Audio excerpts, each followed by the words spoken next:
Chapter 3. Now the serpent was more subtle than any beast of the field which the Lord God had made. And he said unto the woman, Yea, hath God said, Ye shall not eat of every tree of the garden? And the woman said unto the serpent, We may eat of the fruit of the trees of the garden, but of the fruit of the tree which is in the midst of the garden God hath said, Ye shall not eat of it, neither shall ye touch it, lest ye die. And the serpent said unto the woman, Ye shall not surely die, for God doth know that in the day ye eat thereof, then your eyes shall be opened, and ye shall be as gods, knowing good and evil. And when the woman saw that the tree was good for food, and that it was pleasant to the eyes, and a tree to be desired to make one wise, she took of the fruit thereof, and did eat, and gave also unto her husband with her, and he did eat. And the eyes of them both were opened, and they knew that they were naked, and they sewed fig leaves together, and made themselves aprons. And they heard the voice of the Lord God walking in the garden in the cool of the day, and Adam and his wife hid themselves from the presence of the Lord God amongst the trees of the garden. And the Lord God called unto Adam, and said unto him, Where art thou? And he said, I heard thy voice in the garden, and I was afraid, because I was naked, and I hid myself. And he said, Who told thee that thou wast naked? Hast thou eaten of the tree whereof I commanded thee that thou shouldst not eat? And the man said, The woman whom thou gavest to be with me, she gave me of the tree, and I did eat.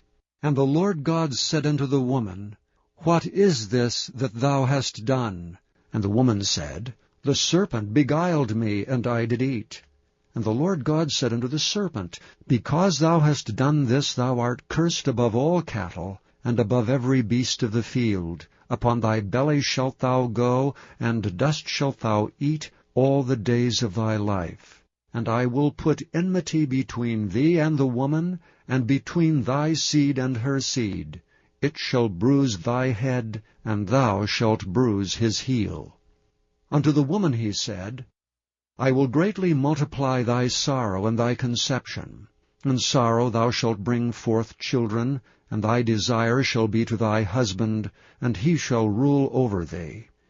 And unto Adam he said, Because thou hast hearkened unto the voice of thy wife, and hast eaten of the tree of which I commanded thee, saying, Thou shalt not eat of it, cursed is the ground for thy sake.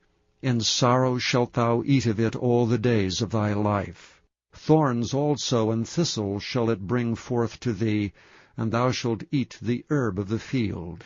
In the sweat of thy face shalt thou eat bread, till thou return unto the ground, for out of it wast thou taken, for dust thou art, and unto dust shalt thou return. And Adam called his wife's name Eve, because she was the mother of all living.